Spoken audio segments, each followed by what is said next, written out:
All right, Calculus Chapter 1, Lesson 5. We're going to determine infinite limits from the left and from the right, and also we're going to talk about those vertical and those horizontal asymptotes of a graph of a function today. So if you were to look at this equation right here, your domain, and then take a look at your equation, that domain would be x cannot equal 2. Okay, remember we can never divide by 2 in our life. The vertical asymptote, that x minus 2 does not cancel. Therefore, we have a vertical asymptote of x equals 2. Horizontal asymptote, you got Bobo or Betsy? Hopefully you're thinking you've got Bobo. Degree is bigger on bottom. There is no x up there, so that's 3x to the 0. This one's x to the first, so the degree is bigger on bottom. Therefore, it's Bobo, y equals 0. So first, let me graph that vertical, x equals 2. We just said we had a horizontal at y equals 0, so there's the horizontal, y equals 0. We don't have an oblique asymptote. If you have a horizontal, you can't have an oblique. We don't have a hole in the graph because nothing canceled. X-intercept means find x when y is 0. Can this equation equal 0? Hopefully you're thinking, no, 3 can't be 0. Bottom can never be 0 anyways, so there's no x-intercept. This graph will not cross the x-axis. The y-intercept, find y when x is 0. If this x is 0, my y-intercept would be negative 3/2, meaning it crosses the y-axis at negative 1.5. So I went ahead and put a dot here. So I know this part of the curve does that. And since it does this, I do know this part does that.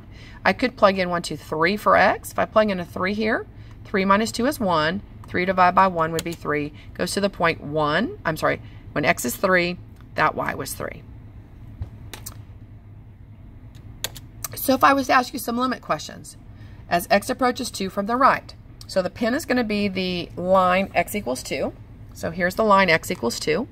From the right, that's the positive. From the right side, the graph is going to positive infinity. This one says as x approaches 2 from the left. So again, I'm going to put the pin at x equals 2. The left side of the graph is going down, so that would be negative infinity. So again, the first one was x approaches 2 from the right, so here's x is 2. The right side of it's going up, positive infinity. X approaches 2 from the left, here's x is 2. The left side is going down, so negative infinity. What about the limit as x approaches 2 then? See, was it the same from the right and the left? If it was, then the limit would exist, but this does not. They're not the same, so therefore this limit does not exist. Okay, so here we go. So the limit as x approaches 1 from the right. So here is x equals 1. The right side, the graph is going to positive infinity. From the left side of it, the graph is going to positive infinity as well. Therefore, these agreed, therefore this would be infinity as well. So for this graph, the limit as x approaches 1 from the right. So here is x equals 1. From the right side, it's going down. So that would be a negative infinity. X approaches 1 from the left. So here's x equals 1. The left side over here is going up forever. So it would be a positive infinity. So then if I asked you the limit as x approaches 1, since those are not the same, that limit would not exist. Now, I tend on your test to give you like just this equation and ask you these questions, or I might even ask you the limit as x approaches 2. In that case, if I said for x equals 2, then you'd plug a 2 into here, and your answer would then been a negative 1. So please, if you're able to do the graph, it'll help you with answering these questions on the test. I tend to not give you the graph for this. So the vertical asymptote, remember, was set that denominator equal to 0. So determine the vertical asymptotes was all this one had asked, but I like you to tell me the vertical, the horizontal, and make the graphs on my test. So your vertical asymptote, set that bottom equal to 0. That would be x equals negative 1. Your horizontal, do you got Bobo or Betsy? Hopefully you're thinking you got Bobo. The degree is definitely bigger on bottom. There's no x up here. There's an x to the 1. So it'd be y equals 0. So here is my x equals negative 1. Here is my y equals 0. Plug in points around negative 1. Let's say I plug in x is 0. So if I plug in a 0 here, that stays 1. Times 2 is 2. The point would be 1/2. Notice the point 0 and the y was 1/2. Boom. There's my branch. See, I like you to have a point on each branch as well. On the next one, I do know that denominator factors, x minus 1 and x plus 1. Well, therefore I get 2 vertical asymptotes. X equals negative 1, x equals positive 1. Horizontal, do we got Bobo or Betsy? Hopefully you're thinking Betsy. The degrees are the same. They're big, bottom equals top, so y equals 1. The 1 from the front of the x squared divided by the 1x squared, so y equals 1. So this one had 2 vertical asymptotes, 1 horizontal up here at y equals 1. And at this point right now, I don't expect you to know how to make this graph, although you should be able to make a table of points to make it happen, which will help for later chapters. But for now, you do have to know how to make this kind. We did a lot of these in college algebra. And again, if you go ahead and learn this kind by hand, it'll help you out for chapters 2 and 3. The vertical asymptotes again, cotangent, same thing as cosine over sine. So I would rather written it as cosine over sine. Anywhere the sine of x is 0, this graph has a vertical asymptote. Remember the sign on the unit circle is the y values when the y value is 0. So if we were taking a look at our unit circle, the y value is 0 at 0 radians, it's 0 at pi, then 2 pi, 3 pi, 4 pi, 5 pi, 6 pi. Notice it has an asymptote here at 0, pi, 2 pi, 3 pi, 4 pi.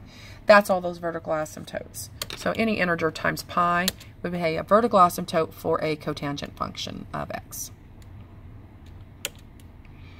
All right, the vertical asymptotes. First, let's see if that top factors. I definitely see a difference of squares on the bottom. So the numerator factors of 8 with a difference of 2. I believe that's going to be 4 and 2. I do notice that the x minus 2's do reduce. Since those reduce, that gives me a hole in the graph at x equals 2. Not a vertical asymptote. See, x equals 2 will be a hole in the graph. The vertical asymptote would be x equals negative 2. So again, the vertical asymptotes come from the bottom equal to 0, but only of what's left over. Okay, only what's left over. So we have a hole at x equals 2. Plug 2 into what's left over here. So that'd be 6 over 4. So that's how I got the point 2, 3/2. The vertical asymptote is x equals negative 2 from that denominator. The horizontal asymptote, you do your Bobo or Betsy. So you come back over here. My degrees are the same. So that's the Betsy. The coefficients, 1 over 1. So it would be y equals 1. So here's the graph of y equals 1, x equals negative 2, the point 1, 2, 3/2. It was the hole in the graph. So I do know this part of my branch is going to go like that through that hole, and then this part would have to come over here because we're talking about that kind of graph right there. Now you can plug in points around your asymptote and get another point on each part of the branches is fine.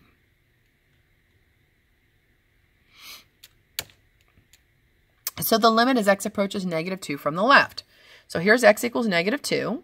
The left side is going to negative infinity. X equals negative 2. From the right side, it's going to positive infinity. So the limit as x approaches negative 2 would not exist because those do not have the same value. Now, with what I'm showing you here, if I was to plug negative 2 into this problem right here, that would give me negative 2 plus 4 is the 2. Negative 2 plus 2 would be 0. But I have a negative on that 0. Let's talk about that. Since I'm saying negative 2 from the left, that means a number to the left of negative 2, like negative 2.0001.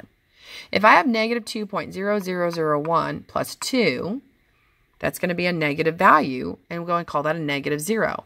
So any number divided by 0 would be infinity, but because it's a negative 0, this is a negative infinity. Some of you will catch on to this. Some of you are going to need to use the graph, whichever way is better for you. All right, let's talk about it from negative 2 from the right. So x is negative 2 from the right side would be like negative 1.9999.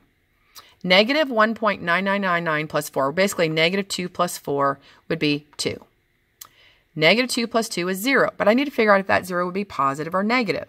So if I think of it as negative 1.9999 and add 2 to it, it's going to be a positive 0. So 2 divided by a positive 0 would be positive infinity. So again, only in terms of limits, and that's because if something's getting really close to 0, that could be like 1 over infinity. So if I have 2 divided by 1 over infinity, 2 divided by 1 over infinity,